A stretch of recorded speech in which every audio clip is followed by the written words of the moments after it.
The first thing our protagonist did after his rebirth was spend 10 million in cash to take his best friend and the school beauty to get tattooed. For his friend, a Neza tattoo on the left arm. On the right arm, the true Lord Erlang. For the school beauty, the goddess of the 9 heavens. As for Qinlai himself, he chose Pengu creating heaven on his chest and 9 dragons pulling a coffin on his back, with Dongwang Tai on his left leg and the great sage equal to heaven on his right. He even mortgaged 300 million to buy an abandoned air raid shelter deep in the mountains. Everyone mocked him as a profligate loser, but they had no idea that in 20 days, the apocalypse would arrive. At that time, the world's flora and fauna will mutate wildly. Docile pets will become bloodthirsty beasts, and roadside plants will turn into meat grinders. Humanity will instantly plummet to the bottom of the food chain. Only those with tattoos can awaken the extraordinary power of the totems. With exactly 20 days left before the red moon descends, Qinlai didn't hesitate for a second and called his lawyer immediately. He instructed lawyer Zhang to immediately mortgage his billion-dollar shares, real estate, and luxury cars to an international underground bank.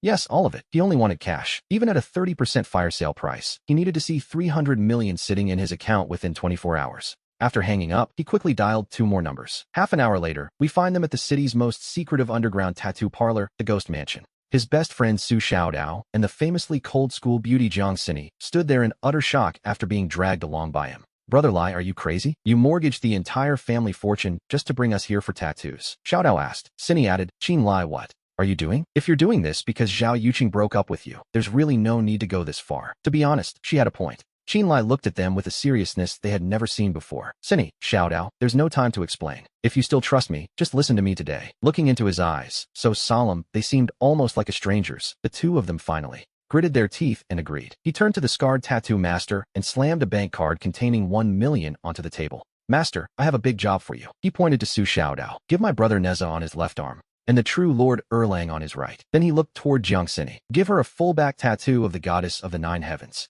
A flicker of complexity crossed Xini's cold eyes. Qinlai, when did I ever agree to let you make decisions for me? He looked at her, his voice dropping an octave. This time, I won't let you die. Xini's pupils contracted slightly at those words. She had no idea what those words meant, but our protagonist remembered how Jiang Xini had died saving him in his past life. When he finally found her in that beast's nest, only half of her bloodstained school uniform remained. This time, he would protect her. The master tattooist glanced at the bank card and took it. Fine, and what about you? Qinlai removed his shirt, revealing a lean, muscular frame. He spoke slowly, with absolute conviction. On my chest, Pengu creating heaven. On my back, 9 dragons pulling a coffin. Left leg, Dongwang Tai. Right leg, the great sage. The master's tattoo machine clattered to the floor in shock. He looked at Qinlai as if he were a madman. Kid, do you have a death wish? Pengu is already a forbidden destiny. And you want the 9 dragons? That isn't just a myth. It's a forbidden, ominous design that buries all living souls. Qinlai simply gave a cold laugh. I'll add more money. If 1 million isn't enough, I'll give you 10. I want you to handle the needles personally.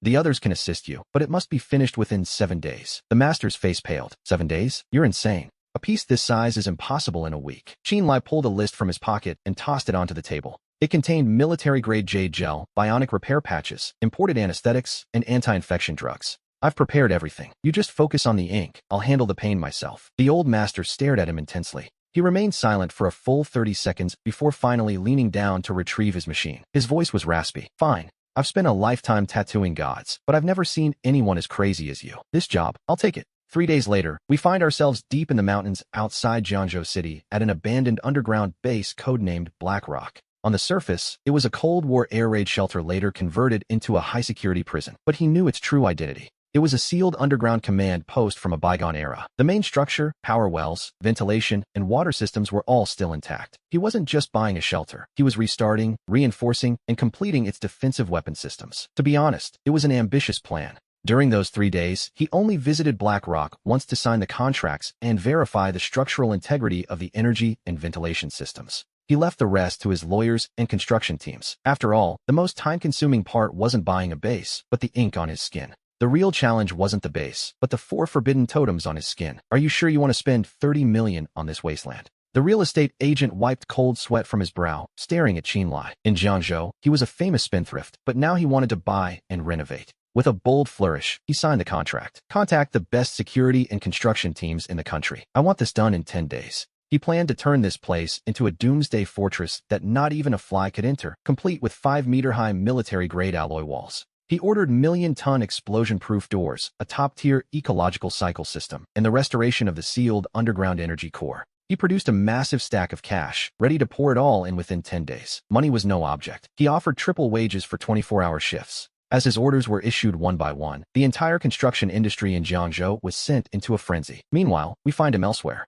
Qin Lai sat shirtless in the deepest private room of the Ghost Mansion tattoo parlor. Dim yellow light flickered against the cold walls. The walls were covered in strange, eerie totem designs, and the air was thick with the sharp scent of disinfectant mixed with tattoo ink. The old master handled the needles himself, while 3 apprentices assisted by mixing colors, sketching lines, and wiping the skin clean. On his back, the outline of the first black dragon for the 9 dragons pulling a coffin was complete. Even without its eyes, it felt suffocating. Nearby, Su Xiaodao sat gritting his teeth in pain as the Neza tattoo on his left arm took shape. Jiang Xini was in the next room. In her private booth, a female artist worked on the intricate details of the 9 Heavens mystic maiden. Qin Lai's phone sat nearby, buzzing constantly. Messages from lawyers, agents, construction teams, and suppliers flooded the screen. He endured the sharp bite of the needles into his skin. While managing the pain, he remotely issued commands. The renovation of the Black Rock base was progressing in perfect sync with his tattoos. Neither the ink nor the fortress could be delayed. He casually swiped his phone, and a breaking news notification popped up on the screen.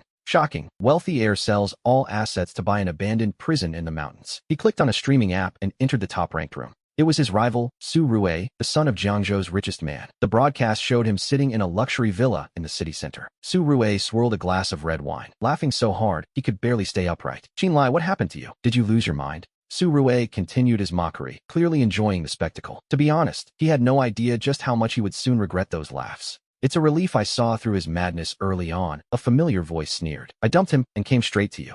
Zhao Yuqing continued, mocking how Qin Lai had dragged the elegant Jiang Xini to get covered in gangster-style tattoos. As the camera shifted, we see a red floral tattoo on Yuqing's waist, vivid as blood. Qin Lai's gaze turned cold. In his past life, she never had that tattoo. She was clearly working hard to please Su Rue this time around. Su Rue shouted excitedly at the camera, asking his followers if they could believe Qin Lai's latest bout of insanity. He claimed Qin Lai wasn't just wasting money on a mountain hole, but spending millions on massive orders of pork and rice. He's planning to live there forever. Su Rue laughed, causing the livestream chat to explode with mockery and disbelief. Users joked that wealth had broken Qin Lai's mind, while others mourned that their goddess, Jiang Xini, was following him. The consensus online was clear. Qin Lai had lost it and belonged in a mental hospital, not a mountain fortress. Watching the wave of insults, Su Xiaodao trembled with rage. Brother Lai, that bastard Su Rue is inciting a mob against you. I'm going to find him and settle this, Xiaodao growled. But Qin Lai simply felt the needles piercing his skin. He watched Su Rue's arrogant face with calm eyes. The higher he jumped now, the harder he would fall later.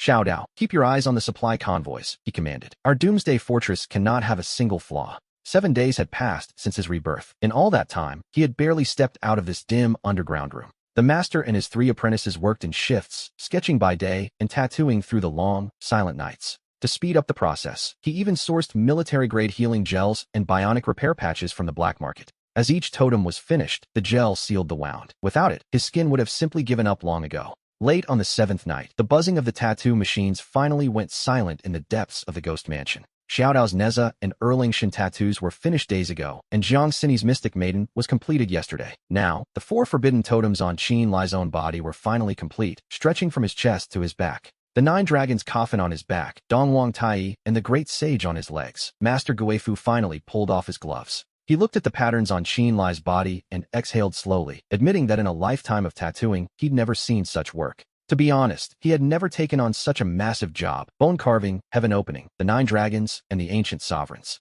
He claimed that with this set, no one in the entire Jiangzhou tattooing circle would ever dare to challenge his skill again. As Qin Lai sat up, we see the 4 forbidden totems covering his chest, back, and legs, every line sharp and ancient. The lines felt heavy and old, especially the 9 dragons on his back, where black dragons coiled upward along his spine. Their scales were layered perfectly, with 9 dragon tails converging at the center of his back to pull an ancient black coffin. Star rainbow chains wrapped around the coffin. Though it was just a tattoo, it radiated an indescribable sense of overwhelming pressure. Xiaodao circled around him and swallowed hard, remarking that if he hadn't watched it being inked, he'd fear it might move at night. Qin Lai dressed to hide the totems, knowing that for now, they were just ink. They would only truly wake when the red moon arrived. Xiaodao was confused by the mention of a red moon, but Qin Lai didn't offer an explanation just yet. He simply checked the time. Only 12 days remained until the red moon. It was time to inspect the Blackstone base. 2 hours later, they arrived at the remote mountains of Jiangzhou, where the underground fortress known as Blackstone had been transformed. The underground ventilation, the power core, and the ecological recycling systems had all been successfully restarted and tested. Over the next 12 days, he barely rested, personally overseeing the final modifications to the Blackstone base every single day. At night, he used his soul power to suppress the backlash of the 4 forbidden totems as truckloads of supplies arrived continuously. Rice, flour, fresh meat, canned goods, drinking water, medical supplies, and diesel fuel were all funneled into the mountain depths. He bought out everything, heavy off-road vehicles, backup generators, and military-grade protective gear, until the markets were empty. The outside world was convinced he had lost his mind, but he knew that time for the civilized world was running out. On the day before the Red Moon, the final batch of supplies was moved into the Blackstone base's massive storage vaults. Frozen meat, medicine, diesel fuel, backup generators, and military-grade protective gear were piled high, filling 3 entire floors. The underground warehouse was packed to the brim, and Xiao Dao stood at the entrance, staring with wide eyes at the sheer scale of it. He joked that Qin Lai was planning to live down here until his next life, while Jiang Xini watched the scene in silence. She had known he was stockpiling supplies, but seeing this underground fortress overflowing with resources was something else entirely.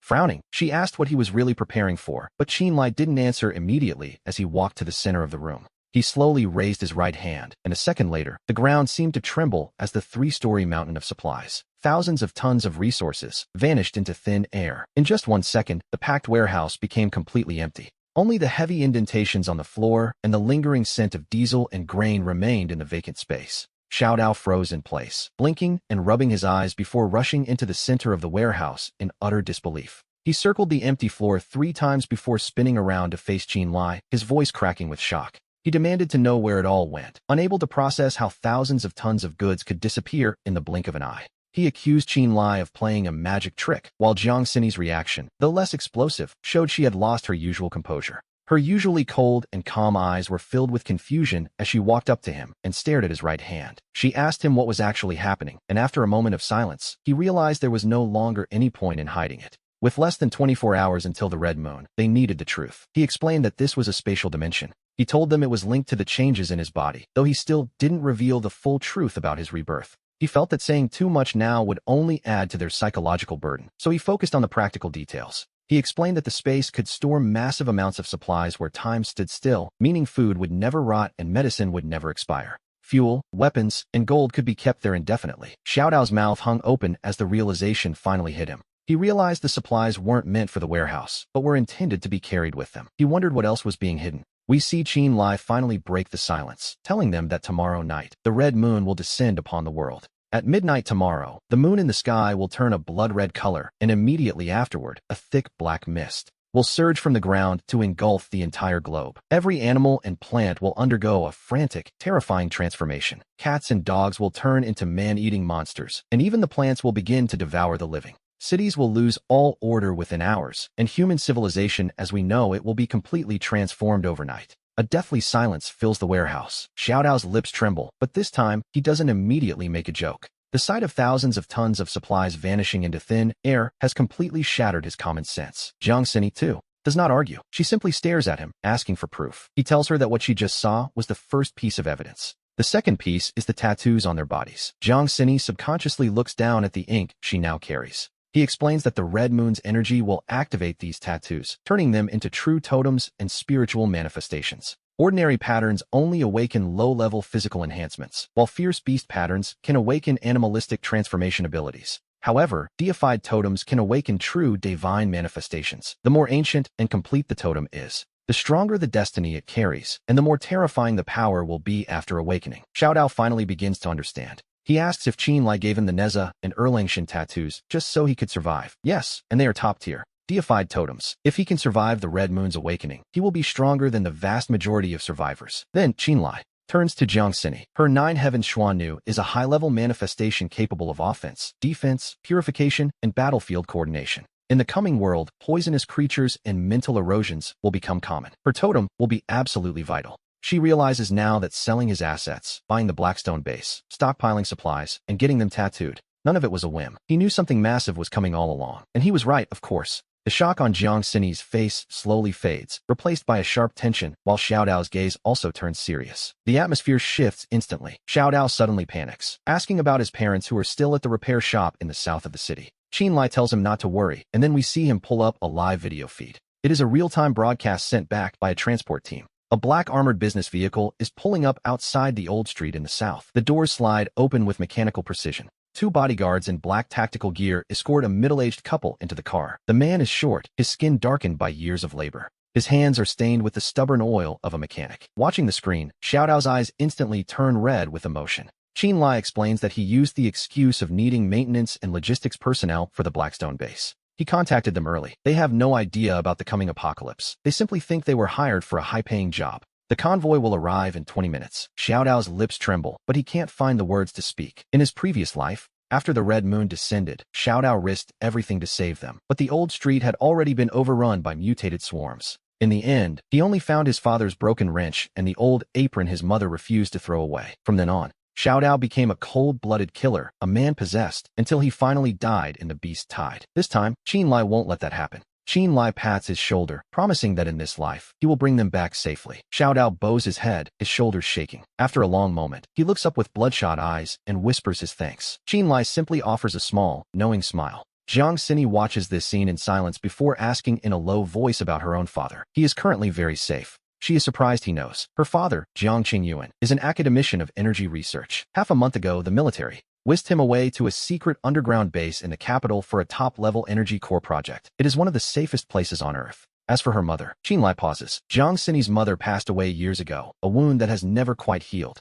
She doesn't press for more, simply nodding in understanding. Qinlai looks at them both, his voice turning heavy and serious. He declares that from this moment on, Blackstone Base is on total lockdown. No one is to leave. Xiaodao takes a deep breath. Xiaodao takes a deep breath and nods, while Jiang Xini slowly presses her hand against the Nine Heavens Goddess tattoo on her back. We see Qinlai look up toward the night sky. Outside the base, the darkness is absolute. Everything is ready, and all that remains is for the storm to break. The next morning, in the underground living area of Blackstone Base, Xiaodao's parents have already been settled into the safest living quarters. Su Jingwo, a former soldier in his youth, might not know exactly what is coming. But after seeing the defensive specifications of Blackstone Base, he immediately senses that something is wrong. He doesn't ask many questions, however. He simply pats Xiaodao's shoulder and tells him to work hard for President Qin. Meanwhile, Li Guilin has been busy in the kitchen all morning. She insists on making a pot of dumplings for everyone. Xiaodao eats until his eyes turn red with emotion, yet he keeps a smile on his face. To be honest, it's a bittersweet sight. With the apocalypse looming, a hot, home-cooked meal is a luxury that most people can only dream of. Last night, Qinlai moved the final batch of supplies into his subspace. The final 10-ton alloy gate of Blackstone Base was completely sealed at dawn. Now, the entire underground fortress is brilliantly lit. The underground energy core, dormant for years, is running perfectly. On the monitoring screens, we see a 360-degree view of the outside world with no blind spots. Xiaodao sits nearby, clutching a bowl of dumplings while watching the monitors. Jiang Xini stands before the giant screen, checking the external defense systems. The Nine Heavens Goddess tattoo on her body has fully settled. Her cold, elegant aura now carries a hint of an indescribable, sharp edge. Just then, a local news notification pops up on Qinlai's phone. It seems Su Rue has started another livestream. In the video, Su Rue is still in his luxury villa in the city center, hosting an incredibly decadent party. It is quite the spectacle, really. Under the crystal chandeliers, there are champagne towers, music, beautiful women, and wealthy heirs, making the entire stream look like a scene of pure indulgence. Qinlai glances at the time. There is less than an hour left before the red moon descends. On screen, Su Rue puts his arm around Zhao Yuqing and mocks the camera. He tells his followers to look at the madman Qinlai, who he assumes is currently hiding in some mountain air raid shelter. He laughs at how Qinlai sold his assets to buy rice and pork, even dragging Jiang Xini along to get tattoos. He asks if Qinlai truly believes the world is ending.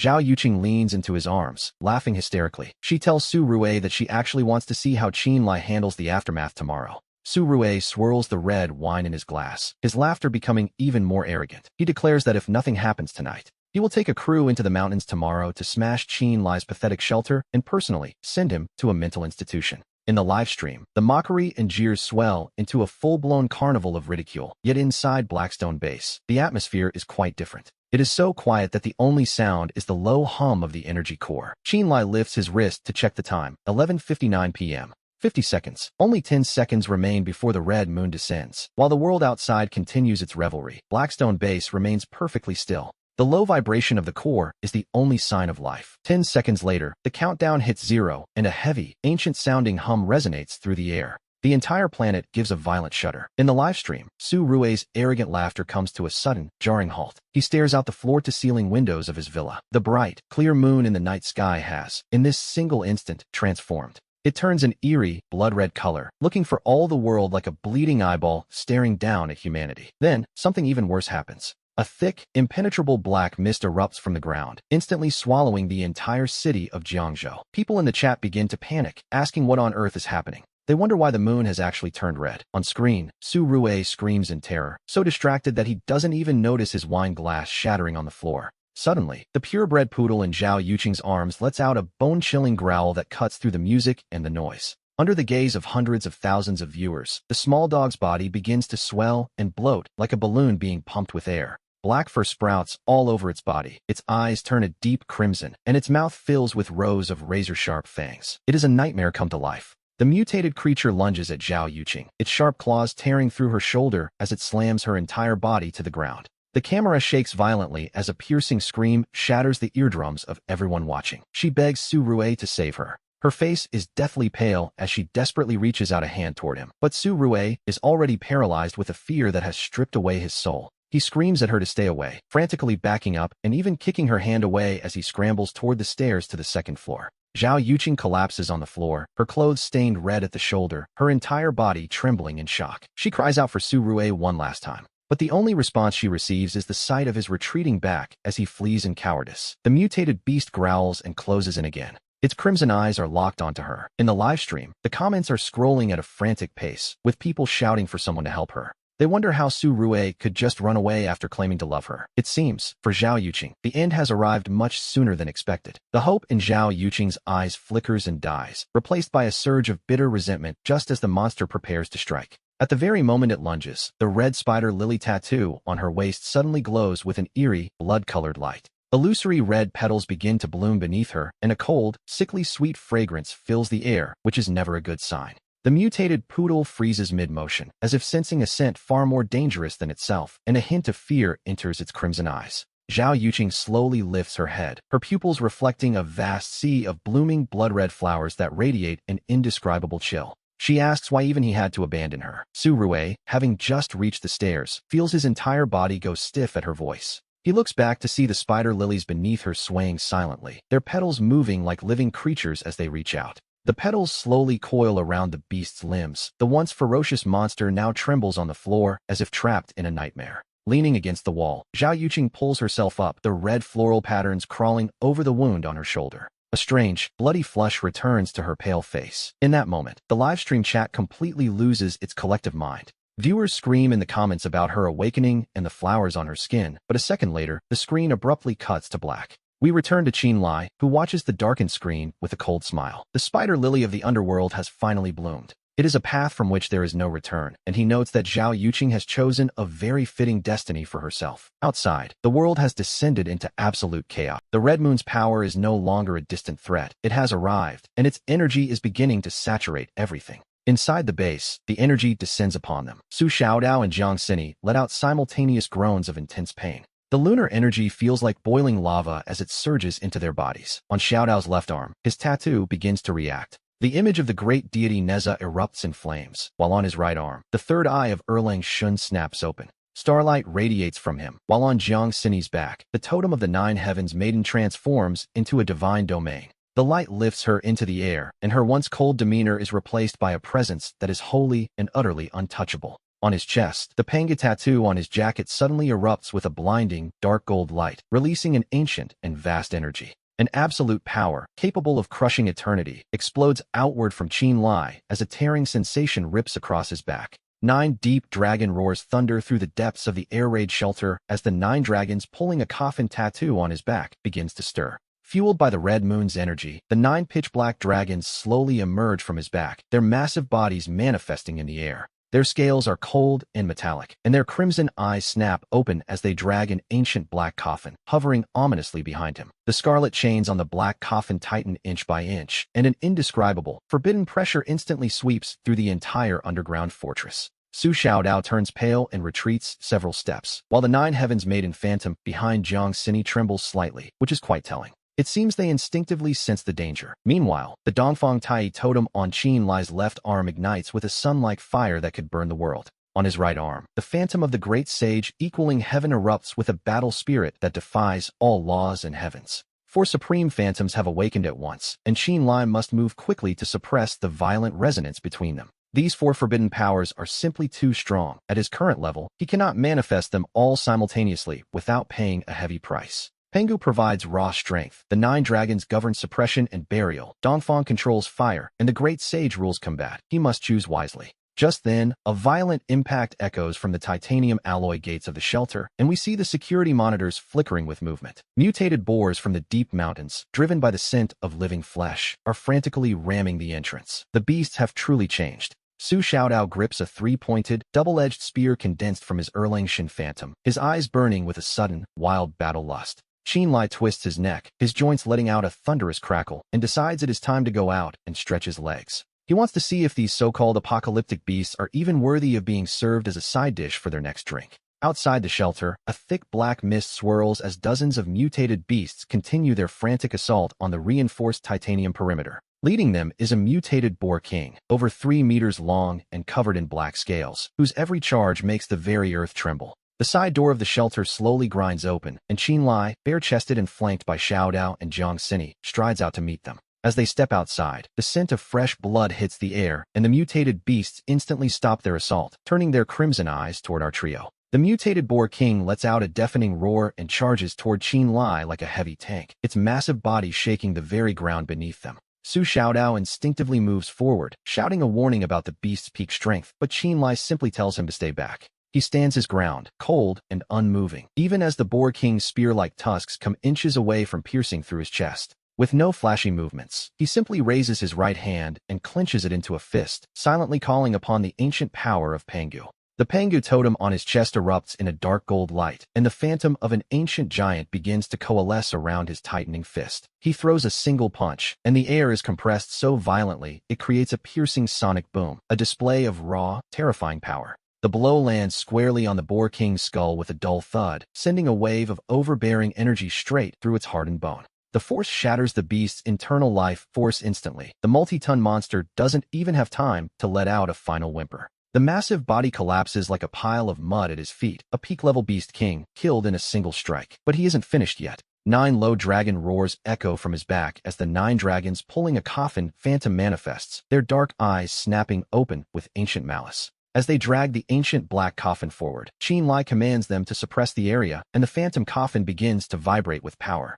A silent, crushing pressure from the depths of the abyss sweeps over the forest, instantly heavy enough to stifle the very air itself. The lower-level mutated beasts have no hope of resisting. They are pressed into the dirt, their bones snapping under the unbearable weight. In just 10 seconds, the entire pack of dozens of beasts is wiped out, leaving Su Xiaodao staring in absolute, wide-eyed disbelief. He mutters that this is simply too ridiculous, while even the usually stoic Jiang Xini shows a flicker of shock in her cold eyes. Qin Lai offers no explanation. He simply walks to the fallen boar king and cuts open its skull to reveal a small, glowing red crystal. He looks at the energy core in his palm, the most vital currency of the apocalypse, and a small, satisfied smile plays on his lips. Their first harvest is officially in hand. As he places the core into his natal space, he can feel the dimension react to the new energy. The space trembles slightly, and though the expansion is faint, it is definitely growing, a far better start than he ever had in his previous life. Humanity would soon discover that these energy cores could do more than just boost and awaken strength. They could also empower special spatial totems.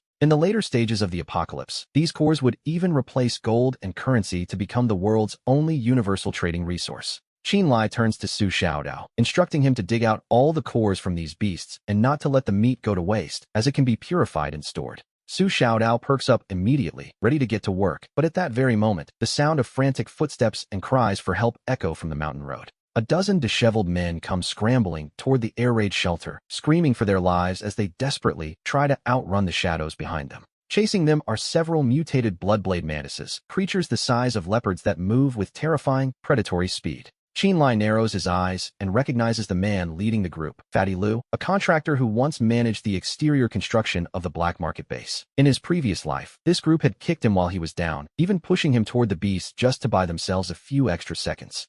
Fatty Lu screams out, begging Boss Qin to let them in to hide, pleading that since they are all from Jiangzhou, he shouldn't just watch them die. Qin Lai stands his ground, watching them with a gaze as cold as ice. The irony of the situation is certainly not lost on him. A chill flashes through his eyes as he wonders why they didn't care about being fellow citizens when they betrayed him in the past. Fatty Lu is stunned. The man has no idea what Qin Lai is talking about, of course, but he can read the look in his eyes. It isn't the look of a savior, but of a judge. Slowly raising his right hand, Qin Lai calmly states that his shelter doesn't take out the trash, and with a simple snap of his fingers, the defense system activates. The alloy walls of the shelter instantly erupt with a terrifying high-voltage discharge, blasting the lead Bloodblade mantis's back with millions of volts. Fatty Lu collapses in terror, stammering apologies and begging for mercy, though he likely doesn't even know what he's apologizing for. Qin Lai doesn't even look at him. While he won't actively hunt the innocent, he feels no obligation to save his enemies or the wicked. He turns and walks back into the shelter as the heavy alloy doors slowly grind shut, leaving the screams outside to be swallowed by the black mist. By the third day of the red moon, the outside world has descended into a living hell, with the center of Yun City reduced to a graveyard of rusted cars and ruins. Stray cats and dogs, now the size of bulls, hunt survivors in packs through the streets. It is a grim scene, to say the very least. Yet inside the black market shelter, the rich aroma of a beef hot pot wafts through the air as Su Xiaodao eats until his face is covered in oil. Su Xiaodao remarks that if every day were like this, the apocalypse wouldn't be so bad. Jiang Sini just glares at him, suggesting he go outside and try it. The boy wisely shuts his mouth. Qin Lai takes a sip of his ice-cold beer and leans back, but at that moment, a piercing alarm suddenly fills the room. The system warns that a massive heat signature is approaching the perimeter. Qin Lai taps the screen, and we see the giant monitors flicker to life. On the mountain road about a kilometer away, a dense, dark crowd is surging toward them. There are at least 500 or 600 people in total. These aren't just refugees. They are armed to the teeth with machetes, steel pipes, and a clear sense of violent purpose. It seems these dogs still haven't given up on targeting Jiang Sini. Qin Lai simply smiles, telling her not to worry about the millions he spent on defense. He notes that if he spent that much, he should at least get to hear the system in action. Outside, Long Hu waits for a response that never comes.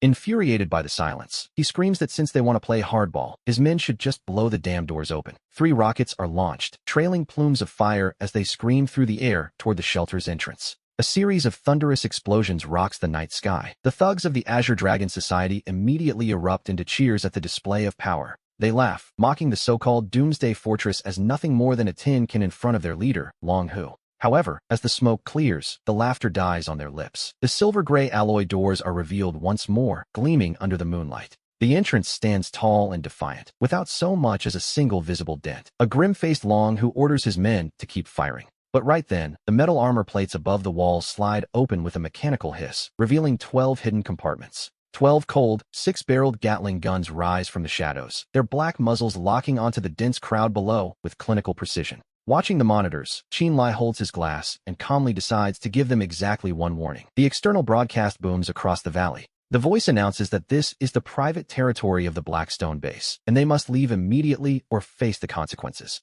Long Hu scoffs, declaring that he is the only law now, and orders a charge. Qin Lai sets down his glass and gives the command to fire. A second later, all 12 Gatling guns roar to life simultaneously, weaving large-caliber armor-piercing rounds into a terrifying tapestry of lead. A metal storm sweeps the mountain road, lighting up the night as the Azure Dragon thugs are mowed down in rows within mere seconds. Within minutes, the area outside the shelter is filled with agonizing screams. Over 200 thugs have lost their ability to fight, while the survivors scramble to retreat. Inside the monitoring room, Qin Lai watches with an expressionless face. He knows that some people simply aren't worth saving. With a calm motion, he presses the stop button. Outside, the Azure Dragon Society, which originally numbered 500 or 600, has been cut in half. Only about half of them remain standing on the blood-stained mountain road. Long Hu stands up, drenched in blood and swearing that he will skin Qin Lai alive. His entire body is now covered in a thick layer of crimson spiritual energy. As an S-rank blood python awakened, his vitality and defensive power are incredibly formidable. To be honest, ordinary firepower would have a hard time truly killing him. He orders the other awakened to start digging, vowing that if he doesn't kill everyone inside today, he doesn't deserve to be called a man. Several lackeys with pangolin tattoos immediately activate their abilities, frantically clawing at the ground. Qin Lai watches the monitors with a cold, detached gaze. Seeing their stubbornness, he realizes they've chosen death. He stands up and tells Xiaodao and Sini to watch the house while he goes out to clean up the trash. The massive alloy doors slowly groan open. Qin Lai walks out of the shelter entirely alone, and Long Hu sneers, thinking his target has finally come out to die. He orders his men to charge. Seeing that Qin Lai is by himself, the remaining 200 thugs find their courage once more and surge forward. They raise their weapons and rush him. Qin Lai simply stands his ground, slowly lifting his left leg as the totem of the Eastern Emperor Tai begins to glow. A blinding dark gold light erupts, carrying a terrifying heat that feels as though it could incinerate the world and melt everything in its path. With Qin Lai at the center, the true solar fire explodes outward. He slams his foot onto the ground, and a golden sea of fire sweeps out like a tidal wave. The dozens of thugs at the very front are instantly blown away the moment they make contact with the golden flames. It is a display of absolute power. The ground is scorched black, and steel weapons melt into liquid iron instantly. The terrifying temperature forces everyone else to retreat in a blind panic. They don't even have the right to stand near him. With just a single strike, the morale of the 200 thugs completely collapses. Soon, only Long Hu is left standing alone. His legs give way, and with a heavy thud, he falls to his knees, trembling as he calls Qin Lai a monster. He asks what kind of creature Qin Lai actually is. Our protagonist walks toward him step by step, noting that it's a bit late to start feeling afraid now. Long Hu watches him approach, his mental defenses shattering completely. He mutters that it's impossible, believing that as an S-rank awakened, he shouldn't lose. A flash of madness crosses his eyes. He suddenly bites the tip of his tongue, preparing to spit out a mouthful of essence blood for one last desperate move. As the blood sprays onto the blood python tattoo on his chest, a roar that sounds nothing like a human erupts, and Long Hu's body begins to horribly distort. His limbs stretch violently, and his skin is rapidly covered in scales, until he transforms into a terrifying blood python over 20 meters long and as thick as a water tank. This is the complete awakening of an S-rank totem. Vowing to swallow his enemy whole, the python opens a maw large enough to gulp down an entire car.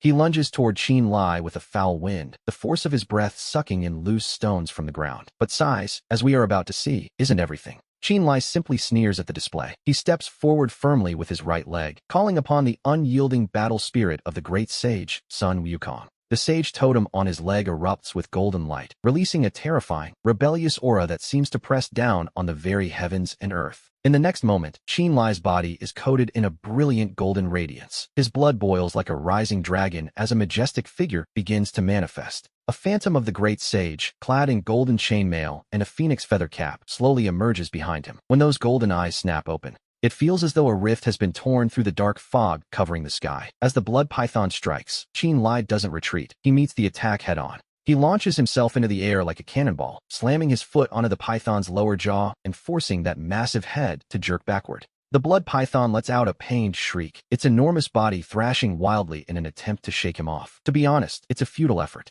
Qin Lai stands firmly atop its head, his feet planted as if nailed to a mountain. Enraged, the python swings its massive tail in a devastating horizontal sweep. The blow shatters every boulder and tree in its path. Qin Lai merely raises his right hand, and the phantom of the great sage behind him mirrors the gesture. Out of thin air, a long staff burning with golden battle intent appears. This is the legendary golden cudgel, a weapon that commands the very atmosphere. Ancient patterns glow inch by inch along the staff as Qin Lai grips the phantom weapon. An indescribable, violent fighting spirit surges through the air. With a command to bring the beast down, he swings the staff in a wide arc. The sheer power of the movement creates a shockwave that rattles the surroundings. The phantom staff collides violently with the python's tail. The air itself seems to explode, sending a gale-force shockwave tearing through the mountain forest. The python's tail, which could easily crush an armored vehicle, sees its scales shatter under the force of the blow, and the massive beast is sent flying backward. Fear finally flickers in the eyes of the serpent that was once Long Hu. He stammers that it's impossible, wondering how an S-rank like himself could be suppressed. Qin Lai stands atop the creature's head, looking down with a gaze as cold as ice. He tells him quite simply that it is because of who he truly is.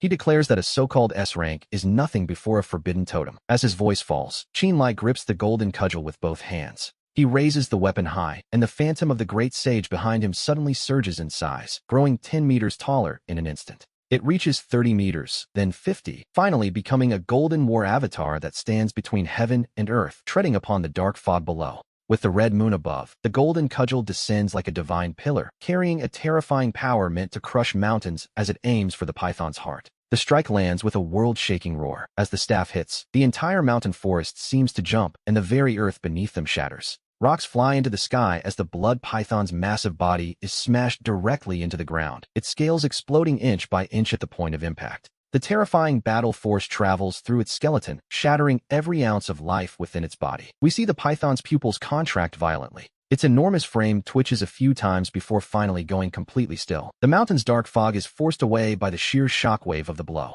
Qinlai puts away the phantom staff and lands steadily on the ground. Behind him, the majestic image of the great sage slowly begins to dissipate. Only a faint golden light remains on his right leg totem. Long Hu, an S-rank awakener, has been slain with a single strike. To be honest, it wasn't even close. Using his fingers like a blade, he cuts open the python's skull and retrieves a core emitting a deep red light. It is a high-quality energy crystal. An S-rank totem crystal is a rare find, and it will serve his purposes well. He stores it in his personal space and turns back toward the air raid shelter. Behind him, the defeated remnants of the enemy force dare not even lift their heads. Along the way, he collects hundreds of smaller crystals from the battlefield. Most are only D rank, but the sheer quantity is what matters here. As the energy from these crystals pours into his personal space, things begin to change. He can clearly feel the dimensions of his space expanding, and his own source power becomes significantly richer. But there is a greater surprise waiting. As his strength grows, the 9 dragons pulling the coffin totem on his back becomes more vivid, and the ancient seals on the black coffin begin to react. The first of the 9 seals actually shows signs of loosening. He closes his eyes, feeling the obscure information being transmitted from the dragon totem. It turns out the 9 dragons totem isn't just for suppression. Its truly terrifying power lies in its ability to devour everything in its path. It can consume beast crystals, enemy totems, and any convertible energy, feeding that power back into his own body to strengthen his very foundation. This incredible ability is known as the Coffin Devourer, and it is only the beginning of what this forbidden power can truly do. However, the first chain has not been completely unsealed yet. To truly unlock the Devourer's power, he still needs a much higher level beast core to act as a key, at least a grade 5 core. A grade 5 core, he muses as he opens his eyes. A faint smile plays on his lips. He remembers that in his previous life, shortly after the Red Moon descended, a grade 5 beast appeared in the East Sea. That creature nearly destroyed all of Jiangzhou. In this life, he decides that its core will belong to him. Satisfied, he turns and walks back into the air raid shelter. The heavy doors slowly close, sealing away the slaughter of the outside world. Su Xiaodao rushes to meet him. His eyes are filled with fanaticism as he tells Qinlai that his power is simply beyond belief. Nearby, Jiang Sini hands him a warm towel. Her beautiful eyes sparkle with admiration as she tells him he's worked hard and that the hot pot is still warm. He wipes his hands and sits on the sofa, picking up a piece of Wagyu beef. Meanwhile, 500 meters beneath Kyoto, the atmosphere in the Supreme Military Command Center is heavy. The tension has reached its breaking point. Reports flood in. The third line of defense in the Eastern Theater has collapsed, and 3 grade 4 beasts have broken through. In the south, an abnormal tsunami suggests deep-sea giants are making landfall. Worse yet, conventional weapons are becoming useless against grade 3 beasts and above. The military's awakened forces are suffering heavy casualties. Each piece of bad news hits the room like a sledgehammer to the heart. Standing before a massive electronic sand table, the commander closes his eyes in pain. This is the highest leader of the Dragon Country's military, Commander Long. Only 3 days after the Red Moon's arrival, the modern civilization humanity was so proud of has been largely devastated. Even the military is finding it increasingly difficult to stand against these terrifying mutated giants. He wonders if this is truly the end of their kind. Just then, an intelligence monitoring officer suddenly stands up and calls out to the commander. He urges him to look at the footage just sent back by a high-altitude stealth drone. On the large screen, the image zooms in rapidly. We see a mountain fortress encased in titanium alloy walls. Outside the fortress gates, the forest has been torn apart by fire and explosions. The ground is littered with vehicles and weapons left behind by the fleeing Azure Dragon Society thugs. And in the center of the frame, a shirtless young man stands alone on the mountain road. Before him lies a terrifying blood python, 20 meters long and thick as a water vat, its entire body covered in dark red scales. The massive serpent's eyes are filled with madness, its colossal body coiled among the mountain trees like a monster crawling out from the abyss. This is an S-rank awakened in beast form. An officer asks the commander if they should immediately deploy nearby troops for support. But the commander knows it's too late. The distance is too great. By the time their people arrive, the battle will have long since ended. However, in the next second, the entire command center falls into a deathly silence. On the screen, the young man's right leg suddenly erupts. A brilliant golden light bursts forth, and a defiant, golden warrior phantom roars into existence behind him. To be honest, it is a sight beyond words. The phantom is clad in golden chainmail, wearing a phoenix feathered cap, holding a golden staff that seems to suppress the very void itself. Even through the drone footage, everyone feels a violent, world-sweeping battle intent. We see the seasoned officers frozen in shock. The commander asks what this is, demanding information, but no one answers. The battle on the screen has already reached its most shocking moment. The young man steps onto the blood python's path, his hands gripping the air as if holding the golden staff. Behind him, the golden warrior phantom grows. It expands to 10 meters, 30 meters, then 50, finally transforming into a terrifying entity nearly as high as the mountain peaks. In the next instant, the golden staff aims at the python's vital point and slams down with a thunderous roar. It is a truly devastating blow. Even through the screen, they see the entire forest tremble, the ground cracks, and debris soars into the sky as the impact ripples outward. That S-rank blood python, whose defenses even heavy artillery might not breach, is smashed into the ground by this single strike. The python's massive body twitches violently before falling completely still. The entire command center remains utterly speechless for a long time. It takes several seconds before someone finally manages to swallow hard, killing an S-rank beast form awakened in one hit. How is that possible? They wonder what rank of awakened he could possibly be. Finally, an officer announces they have identified the target, Qin Lai, 22 years old. He was the original heir to the Qin group in Jiangzhou. 20 days before the Red Moon descended, he suddenly sold all his assets. He used the money to buy the Blackstone base on the outskirts of Jiangzhou and purchased massive amounts of supplies. At the same time, he took 2 companions. They entered a tattoo parlor and stayed for 7 consecutive days to complete large-scale tattoos. The day before the Red Moon, he officially moved in. The command center falls silent once more as everyone realizes the same thing. This young man named Qin Lai knew exactly what was coming. It seems he knew the apocalypse was coming all along. The commander orders a deep dive into the 2 people by his side as well. Qin Lai is immediately classified as a top-tier strategic target, and a special envoy is dispatched to Jiangzhou following the Azure Dragon Society's fall. The next morning, we find Qin Lai in the bunker's climate-controlled pool, eyes closed as he absorbs a massive surge of essence and energy. Suddenly, a piercing alarm shatters the silence. Su Xiaodao rushes to the poolside, shouting that more fools have arrived at their doorstep. He hands over a surveillance tablet, noting that while there are only a few dozen intruders this time, the leader looks familiar. Qin Lai takes the tablet and glances at the screen, a cold smile touching his lips. We see the monitor showing the approaching group. Dozens of thugs in tattered clothes, wielding crude weapons, are trekking up the mountain path toward the air raid shelter. Despite the filth and haggard appearance, Qin Lai recognizes the man in front instantly, Su Rue, the son of Jiangzhou's richest man. This was his rival from a past life. On the day the Red Moon descended, Su Rue was live-streaming when a mutant dog terrified him. To be honest, he was a pathetic sight then, yet he somehow survived the early apocalypse thanks to a Cerberus tattoo on his back. With the city center now a playground for monsters and his villa leveled, he survived by sacrificing dozens of his own bodyguards. He knows perfectly well that the only truly safe place in all of Jiangzhou is Qin Lai's deep mountain bunker. And so, he has crawled here like a stray dog. Su Rue stops 50 meters from the entrance and points directly at the camera. He lets out a hysterical roar, his voice echoing through the trees as he calls out to the man hiding inside. He asks if Qin Lai really thinks he's safe in that turtle shell, boasting that he has awakened the power of the Hellhound. Claiming to be a true powerhouse now, he declares he will smash the door down and seize every last bit of the supplies. Watching Su Rue scream like a clown on the screen, Qin Lai stands up from the pool and casually dries himself with a towel. It seems a simple black-grade totem has given the man quite an ego. Xiaodao offers to go out and settle the matter. But Qin Lai refuses. He intends to settle this grudge from his past life personally. He gives the order to open the gates. With a heavy metallic click, the massive alloy doors slowly grind open, and Qin Lai steps out alone to face his old enemy.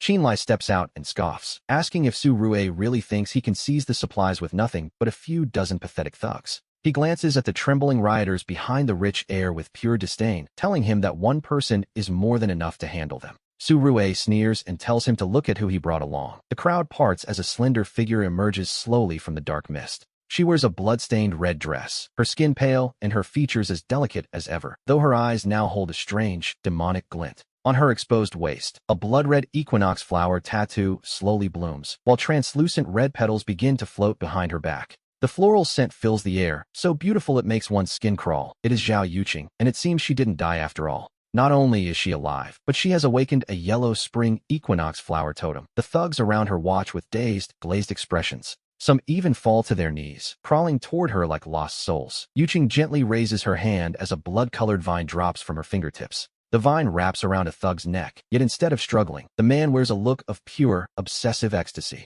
A second later, his face turns ashen gray as his life force is drained away, and an equinox flower blooms directly from his chest. Yuqing narrows her eyes in comfort as a hint of color returns to her pale face, a truly chilling sight, to be honest. Su Rue stands behind her with a cold, mocking smile, asking Qin Lai if he ever expected his former flame to awaken such power. He mocks Qin Lai's previous arrogance, revealing that Yuqing is now an A-rank mental-type awakened user. He boasts that her fragrance can control over a dozen awakened individuals at once, making her a formidable weapon. The villain wants to see if Qin Lai can actually bring himself to strike the woman he once loved so dearly. Yuqing chuckles softly and walks toward him, a blood-red flower blooming beneath her feet with every single step she takes. As the scent grows thicker, the mist suddenly clears, and we see the world around Qin Lai begin to shift and warp. He finds himself back in his past life, under a blood moon amidst a beast tide, lying bloodied and broken in the ruins. While a three-headed hound closes in, Yuqing kneels beside him, weeping piteously and begging for his forgiveness.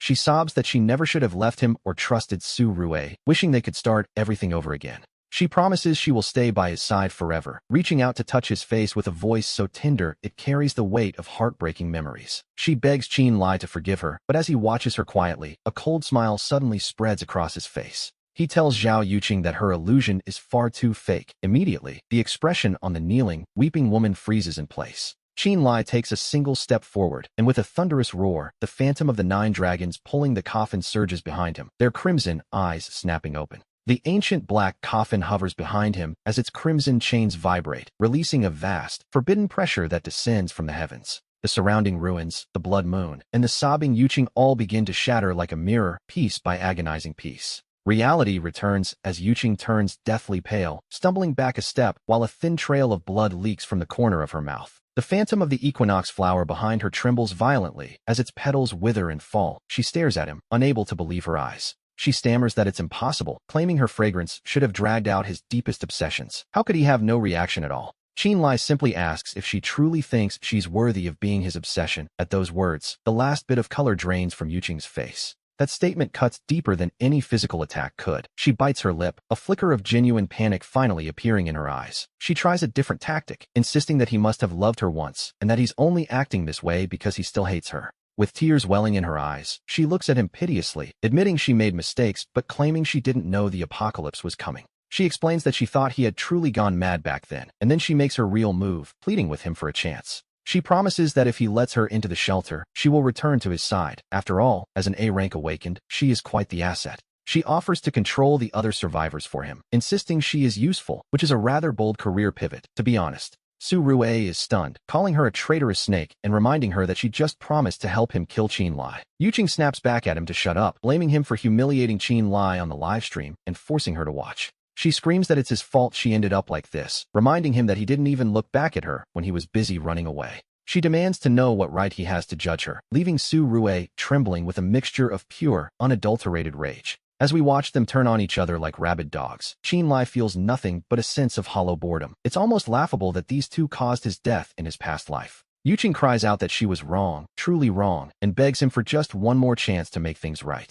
She reaches out to grab his wrist, but before she can even make contact, an invisible pressure erupts and sends her flying backward. Qin Lai looks down at her with a gaze as cold as ice, calmly noting that she isn't actually regretful, she has simply realized something. She has realized that Su Rue can no longer protect her, and that Qin Lai is the stronger man. At those words, Yuqing's tears freeze in her eyes. He raises his right hand, and behind him, the phantom black coffin slowly creaks open, allowing a single, pitch-black chain to slither out from the darkness. In an instant, the chain coils around the equinox flower totem on Yuqing's waist. The flower is beautiful, certainly, but it's a pity it bloomed in the wrong place. As he speaks, the black chains suddenly tighten, and Yuqing lets out a scream of pure agony as the power begins to crush her. The sea of blood-red flowers behind her collapses into nothingness, their petals withering in the air as the 9 dragons pulling the coffin forcibly suppresses her totem's power. The crimson glow in her eyes fades instantly, and she collapses to the ground, looking as though every ounce of strength has been drained from her body. She stares at him in utter despair, realizing that her power has been completely sealed, and stammers that he might as well just kill her. Qin Lai simply replies that she isn't even worthy of him striking a second time. Meanwhile, Su Rue watches the powerless Yuqing without a shred of pity. Instead, he is filled with a bitter, resentful rage, calling her a useless waste of space for failing to even charm a single man.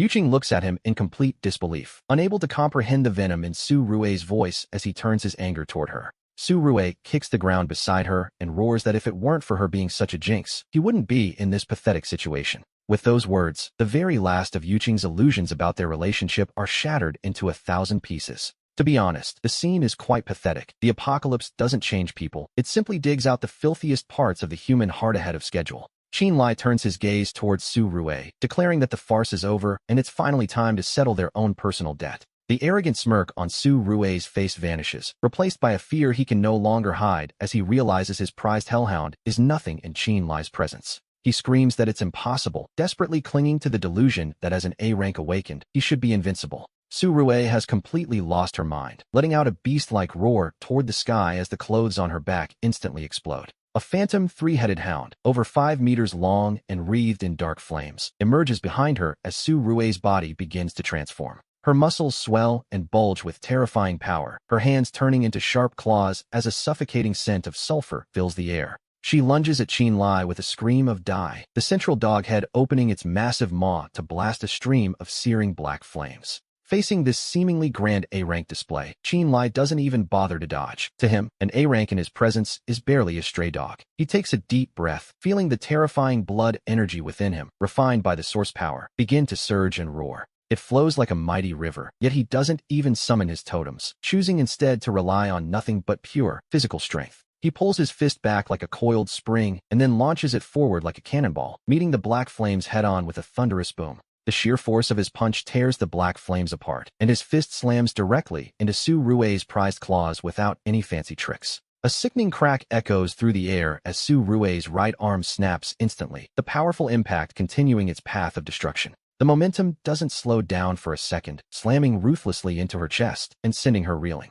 Su Rue clutches her chest, her eyes finally filling with a deep, primal fear as she realizes she is simply too weak. Qin Lai walks toward her step by step, looking down at her as she begins to beg, calling him young Master Qin and pleading for mercy. He looks at her without a single ripple of emotion, reminding her that in their past life, she was the one who pushed him into the beast tide. He notes that this time, he won't be pushing her into a swarm of monsters. For a moment, a flicker of hope crosses Su Rue's eyes. But that hope is short-lived, as he calmly adds that such a death would be far too easy for her. He slowly raises his hand. The phantom of the 9 dragons pulling the coffin appears, the black lid creaking open as a dark chain stabs into Su Rue's hellhound totem. Su Rue screams in agony as her totem tries to break free, only to be ruthlessly suppressed by the 9 black dragons until it begins to crack. With a final snap, her supernatural aura recedes like a tide, and her body rapidly shrinks back to its original, fragile state. She is left as a scarred, powerless ordinary person, wailing for Qin Lai to return the strength that he has just stripped away forever.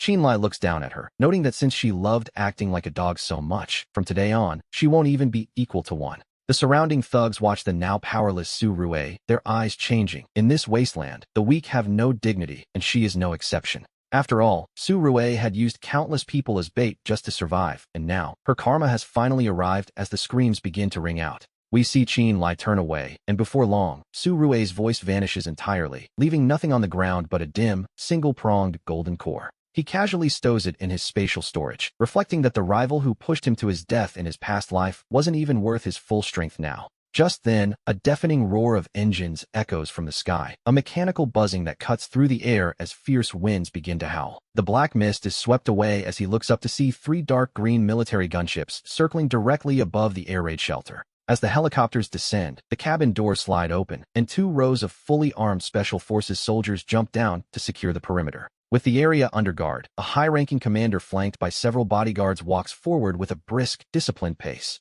The man introduces himself as Lei Zhan, the deputy commander of the Eastern region, sent here by the Supreme Command to pay a visit. Qin Lai acknowledges his hard work, noting that with beasts running rampant outside, their arrival is quite the feat. The fact that they found him proves the command center is still doing its best to maintain order, a sentiment that catches Lei Zhan off guard. A flicker of surprise crosses the commander's eyes. He expected a terrifyingly powerful awakened like Qin Lai to be arrogant or dismissive of the military. But Qin Lai knows that in this apocalypse, the military is the final shield for ordinary people. Without them holding the front, Jiangzhou would fall instantly. Lei Zhan takes a deep breath and explains that they witnessed the drone footage of him slaying the S-rank blood python. He admits that Qin Lai's power far exceeds anything the command center currently understands about the awakened system. Because of this, the Supreme Commander hopes to establish a high-level wartime cooperation with him, a partnership of equals. They aren't here to force a conscription or demand he hand over the Blackstone base, which is a surprisingly reasonable offer. They only hope that when the nation faces a major catastrophe, he might lend his hand within the scope of his abilities.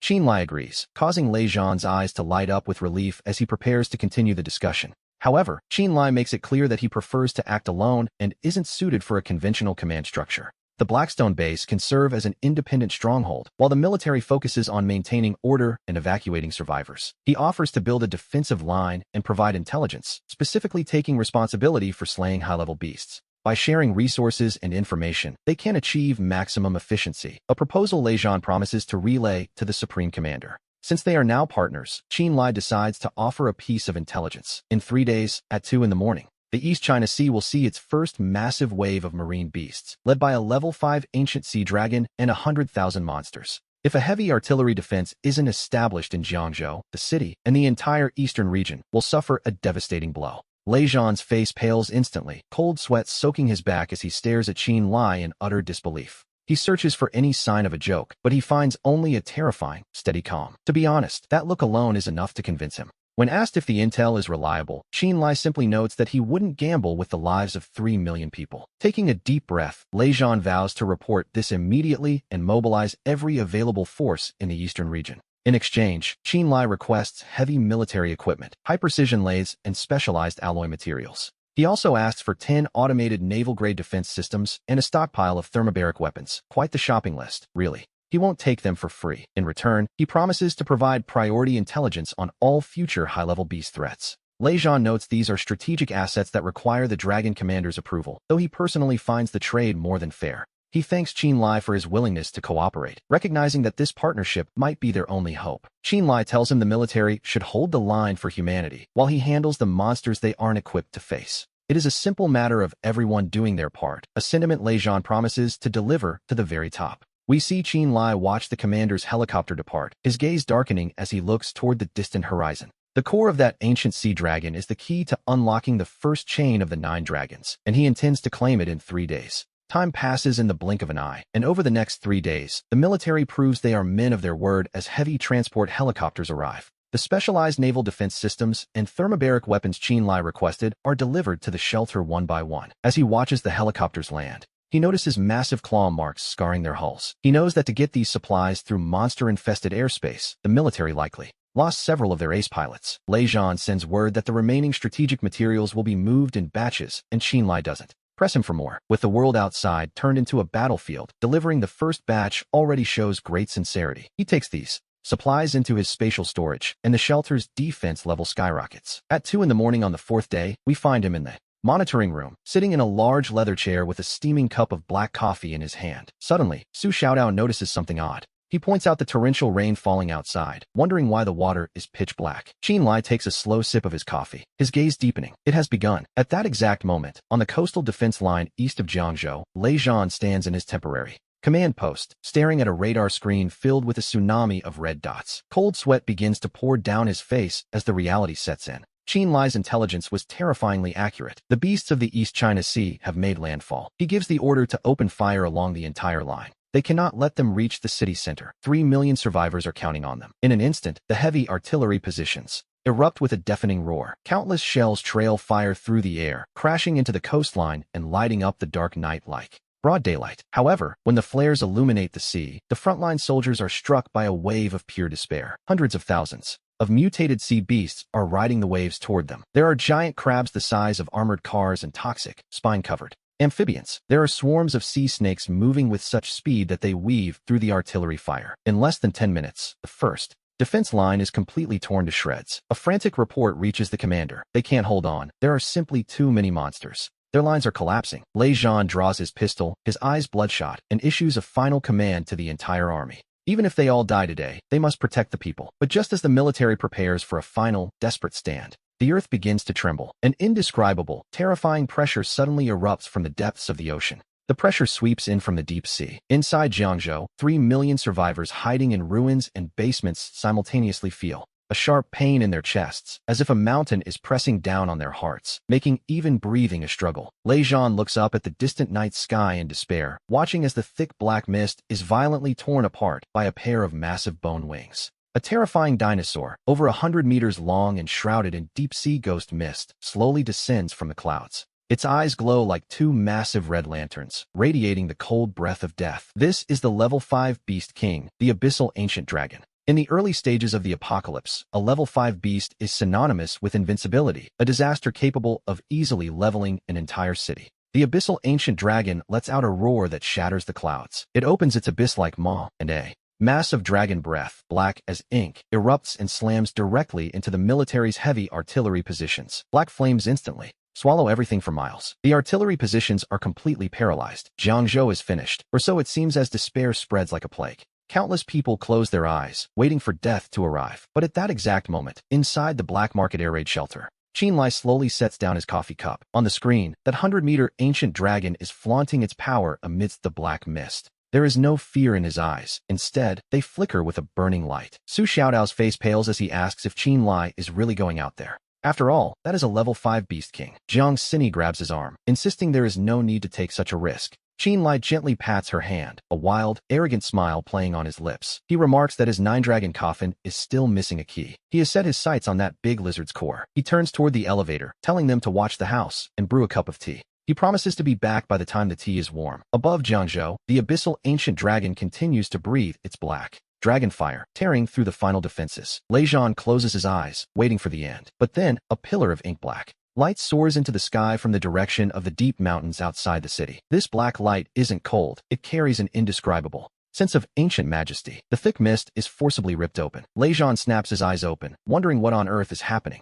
3 million survivors and the remaining soldiers all instinctively look toward the black market shelter. Under the gaze of the masses, a slender young man begins to walk upward along that pillar of black gold light. Step by step, he ascends into the high sky. He uses no flight equipment at all, simply treading on thin air as if an invisible staircase exists beneath his feet. It is indeed Mr. Qin. It is Qinlai. Lei Zhan trembles with excitement as we watch him rise. Behind him, the 9-dragon coffin tattoo begins to surge and fully unfurl. 9 pitch-black dragon shadows soar toward the heavens, their bodies stretching for hundreds of meters. Their crimson dragon eyes snap open simultaneously. They drag an ancient black coffin across the sky above Jiangzhou. Atop the coffin, crimson chains begin to vibrate slowly, humming with power. A supreme, ancient, and inviolable taboo pressure sweeps across the entirety of Jiangzhou like a massive tsunami. To be honest, it is a terrifying sight. Under this overwhelming pressure, the 100,000 mutated sea beasts below, who were just moments ago attacking frantically, let out cries of pure terror.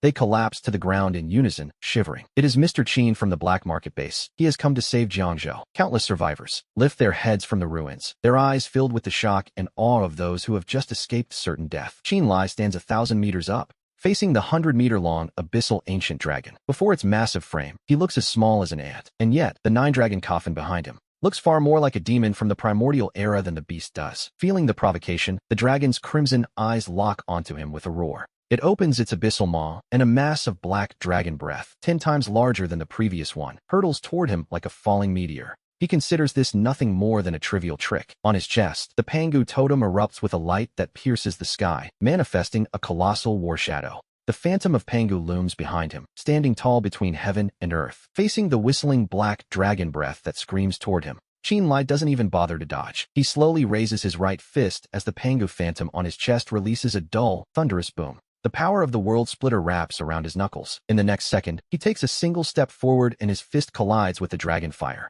At that instant, the entire sky looks as if it has been torn open. The black flames are forcibly ripped apart by the domineering strength of his strike. The fire is split into 2 massive waves that howl past his left and right sides. These waves crash into the ruins below, scorching the earth. They leave behind 2 charred trenches over 1,000 miles long. Yet Qinlai stands between the seas of fire, his body completely unmoved. Behind him, the Pangu phantom slowly lifts its head. Its originally blurred silhouette begins to grow increasingly solid, radiating a dark, golden light. The divine light spreads from the Pangu totem on his chest all the way to the phantom behind him. It seems the moment has finally arrived. He decides that it is now his turn to strike. With the power of Pangu, the world-splitting force begins to manifest. Qinlai swings his right hand down with sudden violence, and the Pangu phantom behind him mirrors the movement, swinging its colossal axe. A massive, dark gold blade of light, hundreds of meters long, tears through the mist as if it intends to split the entire night sky in 2.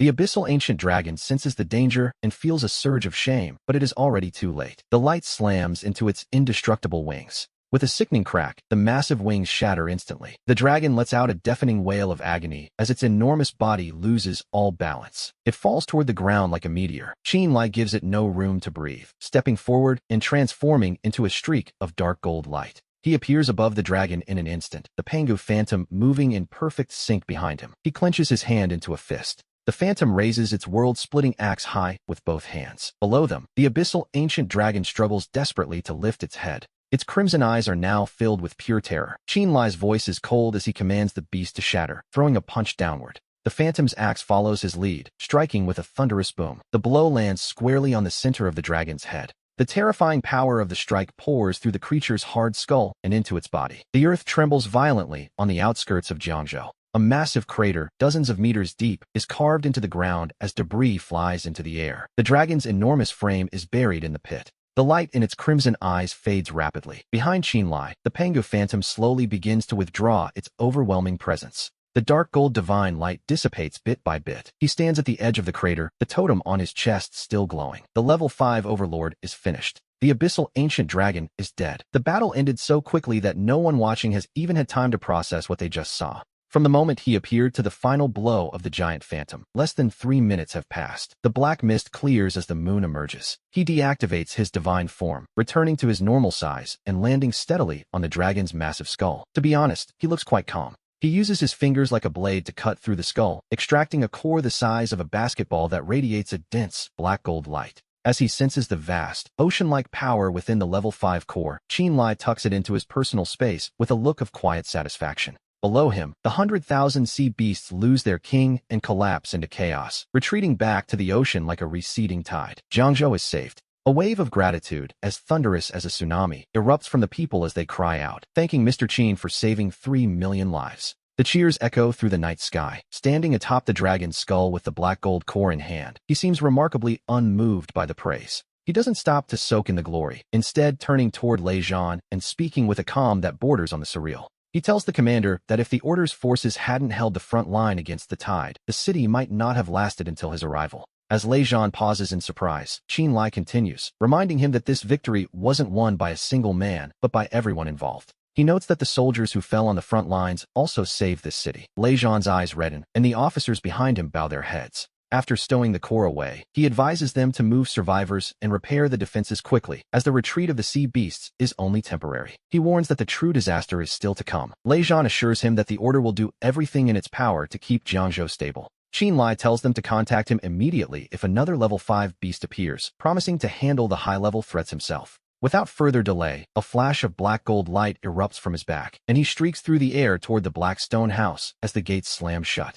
We return to the monitoring room, where he picks up his tea and takes a sip. It is, quite conveniently, still at the perfect temperature. Deep within the core power chamber of the black stone house, he sits cross-legged on a specialized platform, holding the glowing black gold core. The energy within this abyssal ancient dragon core is immense, hundreds of times more powerful than the S-rank blood python core he had before. If even the strongest military esper tried to swallow this, it would likely explode instantly. But Qinlai, of course, is a different matter entirely. Without a hint of hesitation, he presses the core to his chest and begins to circulate his origin power. Suddenly, a violent, icy energy erupts. The energy surges through his limbs like a catastrophic flood, causing black frost to form on his skin while his bones groan under the immense pressure. The beast's lingering will tries to resist, but he merely scoffs at the idea of a dead lizard fighting back. On his chest, the Pangu totem reacts. The phantom's eyes snap open, and a domineering, world-splitting force surges forth, instantly suppressing and crushing the black energy into submission. The energy transforms into a primal power that surges back into his body, while the 9 dragons pulling the coffin totem on his back begins to glow.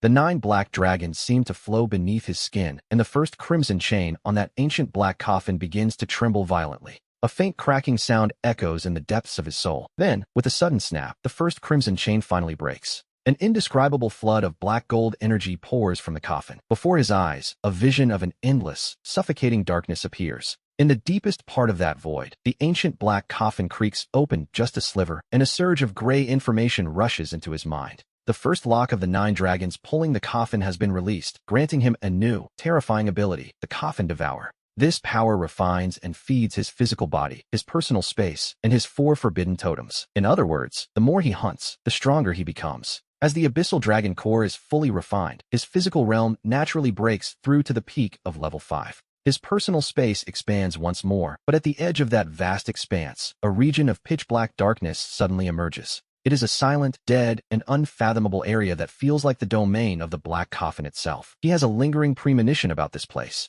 He senses that as the remaining chains are unlocked, this dark region will become something far more formidable than his current personal space. Qin slowly opens his eyes, his bones popping with the sound of rolling thunder. He finds the coffin devour ability quite satisfactory. From this moment on, every beast in the world is nothing more than fuel for his growth. The next morning, we find ourselves at the black market base. In the underground training field, he sits on the alloy floor and reflects on his progress after consuming the abyssal dragon core. His internal energy is now several times stronger than before, and the coffin devour ability has been fully integrated into his very being. Ordinary cores will now offer him very limited improvement. To continue his ascent, he must hunt higher-level beasts, level 4 or above. Su Xiaodao walks in, his eyes filled with a mix of admiration and eagerness to prove himself. To be honest, he's feeling a bit left behind. He mentions that since Qin killed the level 5 dragon alone, he and Xingyi barely had a chance to help. They don't want to become a burden. Jiang Xingyi approaches from the other side, dressed in a black combat suit with her long hair tied back, looking sharp and focused.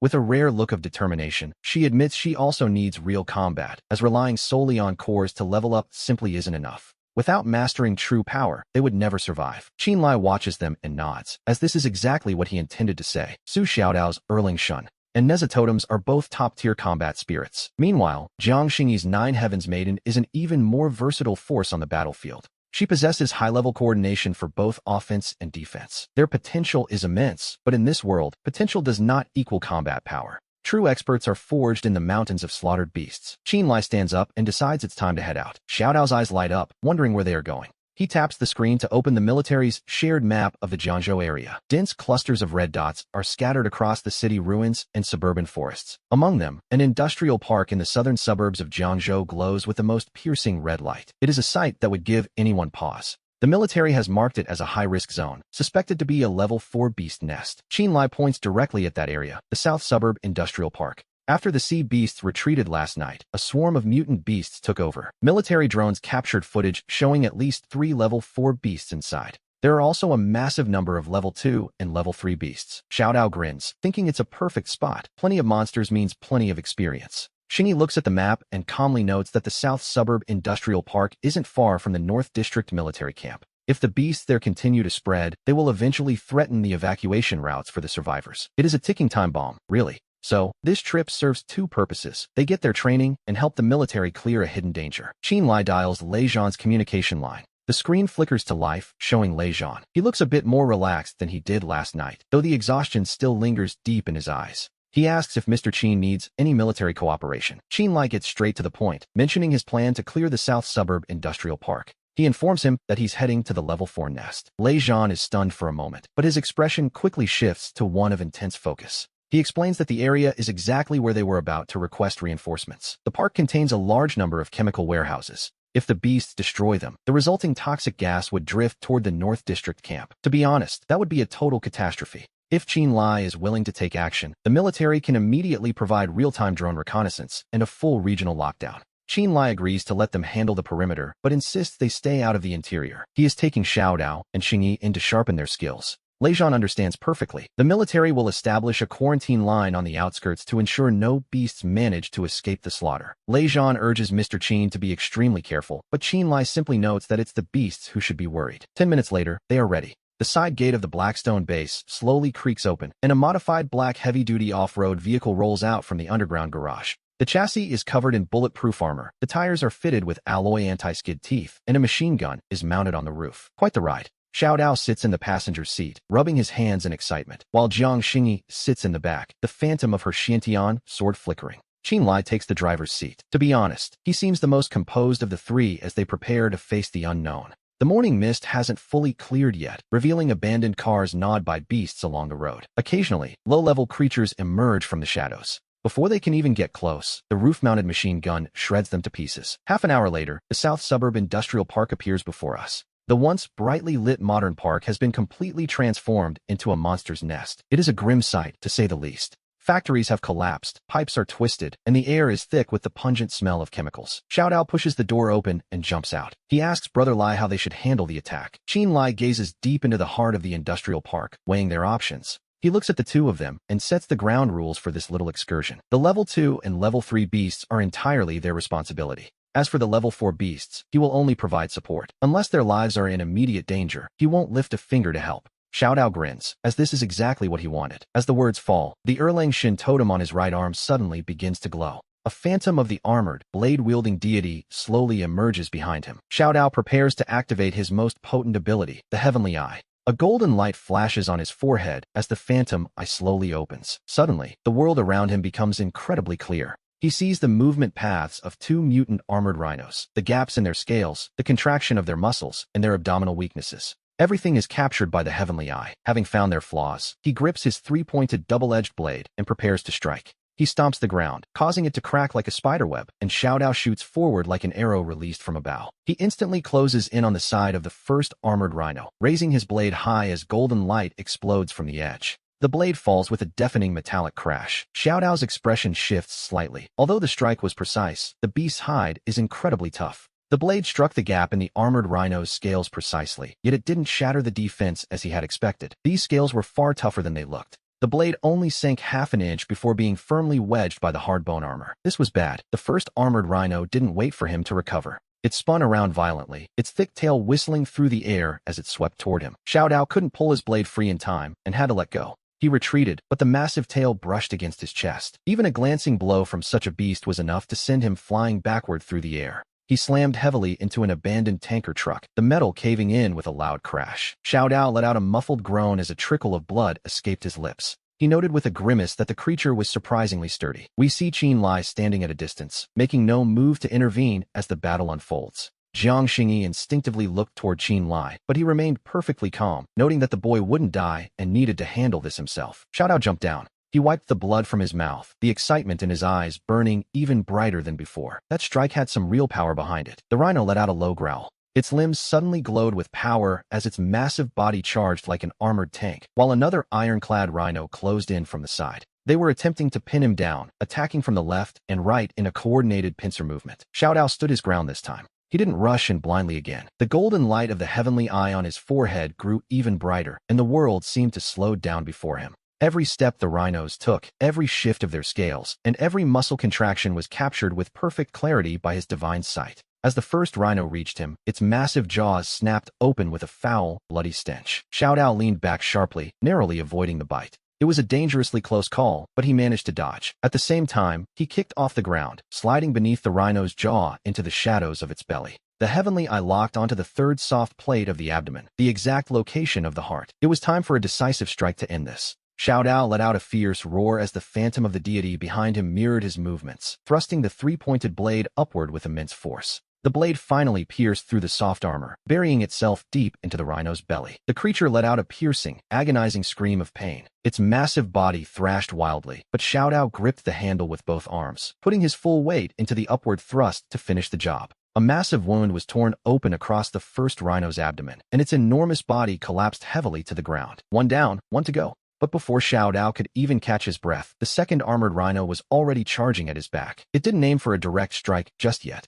Instead of a direct strike, the beast shifted direction, charging violently toward a nearby half-collapsed chemical tower. Jiang Xingyi's expression shifted instantly. The beast was trying to crash. If that tower exploded, toxic gas would flood the entire industrial park in seconds. Seeing the danger, Xiaodao suddenly looked up, the golden light from his heavenly eye surging with intensity. He wasn't about to let it escape, shouting for the beast to stay right where it was. He gripped his three-pointed, double-edged blade with both hands. He thrust the weapon deep into the ground. Behind him, the phantom of the deity Erlang Shin solidified, and the third eye on the phantom's forehead snapped open as well. Two beams of golden light met in midair, instantly locking onto the second ironclad rhino. This was the Heavenly Eye Soul Lock, a technique that left no room for escape. The second ironclad rhino's massive body jerked violently, as if pinned to the spot by invisible chains. It began to struggle frantically, its strength failing against the divine bind. Its forehooves gouged deep furrows into the earth, yet it remained trapped by that golden light. Xiaodao's face quickly turned pale from the effort.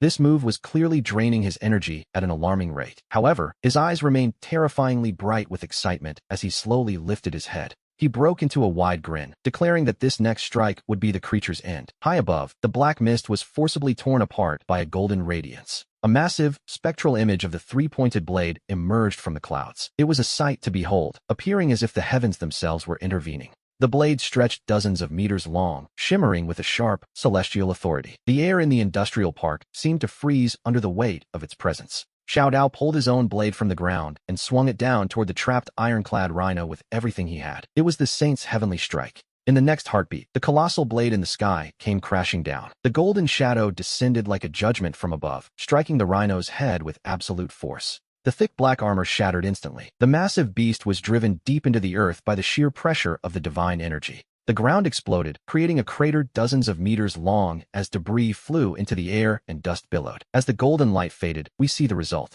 The level 4 ironclad rhino lay motionless in the deep pit, its life extinguished. Xiao Dao dropped to one knee, gasping for air as the exhaustion finally hit him. The heavenly eye on his forehead slowly closed, and the Erlang Shun totem on his right arm grew dim. Yet, despite the fatigue, he couldn't suppress his triumphant smile. He had done it, proving his strength in the heat of a desperate battle. Calling out to Qin Lai, he took a moment to recover before digging 2 level 4 golden cores out of the rhino's skulls. The moment the 2 level 4 cores touched his hand, the totem on Xiao Dao's right arm began to throb with a faint, pulsing heat. The phantom of the heavenly eye on his forehead flickered briefly. It was clear that after slaying 2 level 4 ironclad rhinos, his totem had reached its limit. The bottleneck of his power was finally beginning to loosen, but he didn't rush to absorb the golden cores. He had pushed his heavenly eye to the brink. Having exhausted his energy with the Saint's strike, his internal reserves were nearly dry. Forcing a breakthrough now wouldn't be progress, it would be suicide. Xiao Dao stuffed the 2 golden cores into his backpack with a wide grin, telling Qin Lai that he would wait until they returned to absorb them.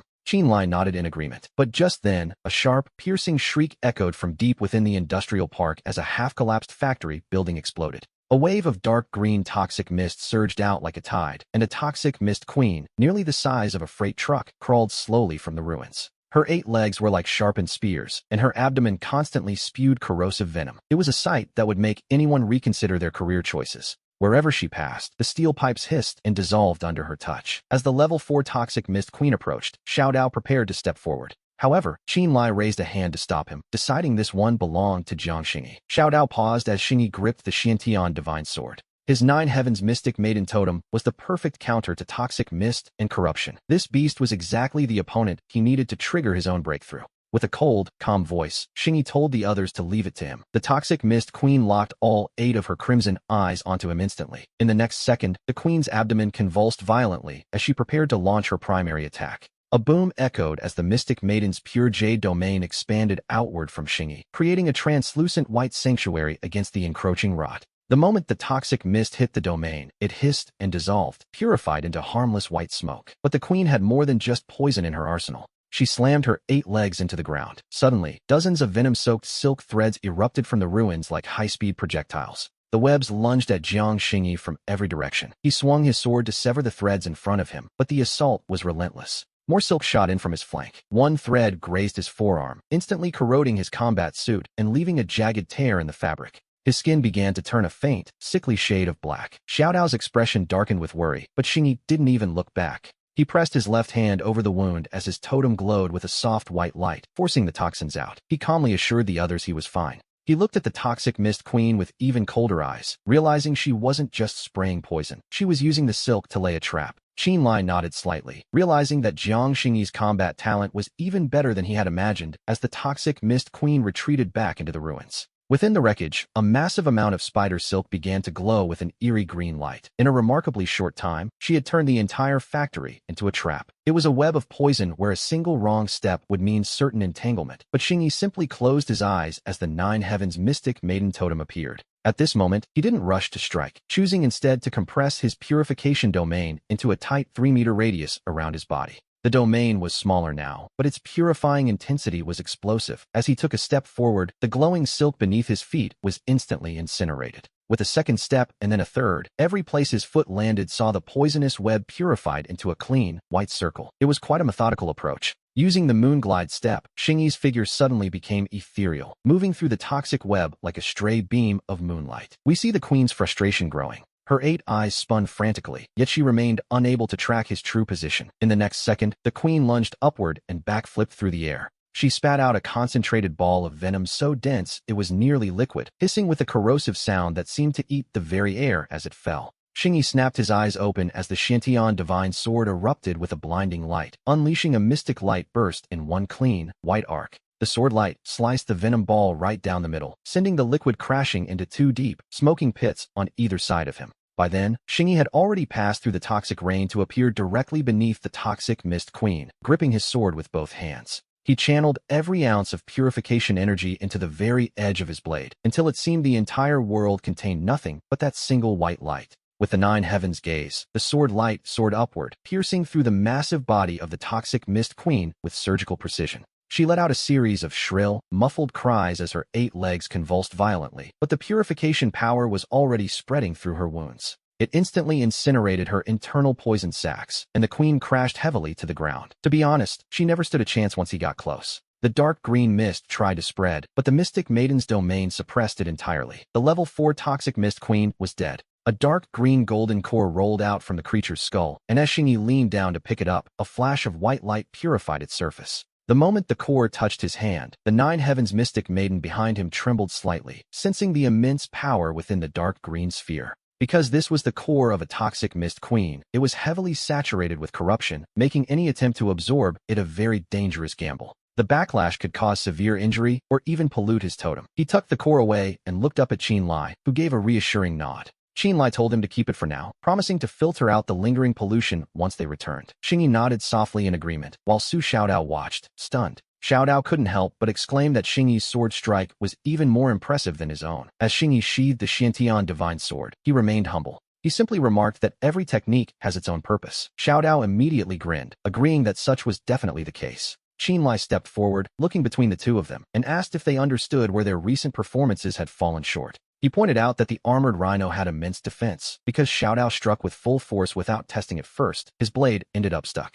Had that tail swipe actually connected, he would have walked away with at least 3 broken ribs. It was a lesson he needed to remember. Turning to Xingyi, Qinlai noted that he relied too heavily on his purification domain. While it cleanses mist, spider silk, and terrain traps aren't purely toxic. He advised that when facing polluted beasts, one shouldn't just focus on the poison itself, but also on how the creature manipulates the battlefield. They understood. Qinlai then told them to gather the cores, noting that low-level ones stabilize one's realm, but high-level ones are a different story. Specifically, he warned them never to recklessly absorb a level 4 core on the battlefield. Xiaodao, naturally, wanted to know why. Xiaodao mentioned that his Erlang Shin totem felt like it was catching fire. Qinlai explained that was merely resonance, showing his bottleneck was loosening. However, these cores contain more than just energy. They hold the beast's lingering violent will and corruptive aura. Low-level cores are manageable. But with high-level cores, absorbing them without proper treatment leads to totem backlash, or, even worse, the permanent pollution of one's fate. Xingyi looked down at the toxic mist queen's core in his hand. Although he had purified the surface, a dark green mist still swirled within.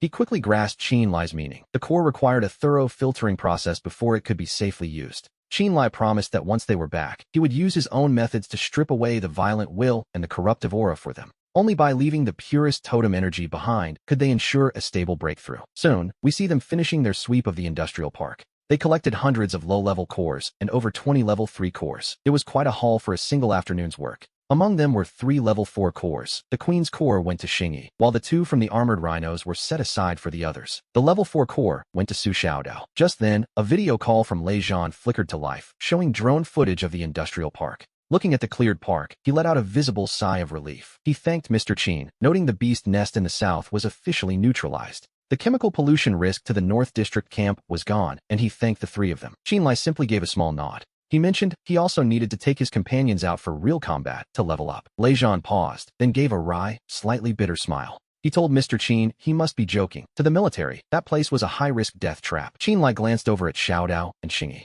After the fierce battle, their auras were noticeably more solid than when they started. The trip was a success, so Qinlai spoke to Lei Zhan again. He told him that in the future, he could send the coordinates for any level 4 nests directly to them, provided it didn't interfere with their plans. They would handle it. Lei Zhan understood and promised to report this to Commander Long. Once the call ended, the air grew quiet. We see Qinlai looking at the dispersing black mist. The industrial park was just the start. Many more nests still surrounded Jiangzhou. For ordinary survivors, these were forbidden zones of death, but for our group, they were the ultimate training grounds. However, it wasn't the time to keep hunting. Xiaodao and Xingyi had pushed their limits, and their bottlenecks were finally loosening.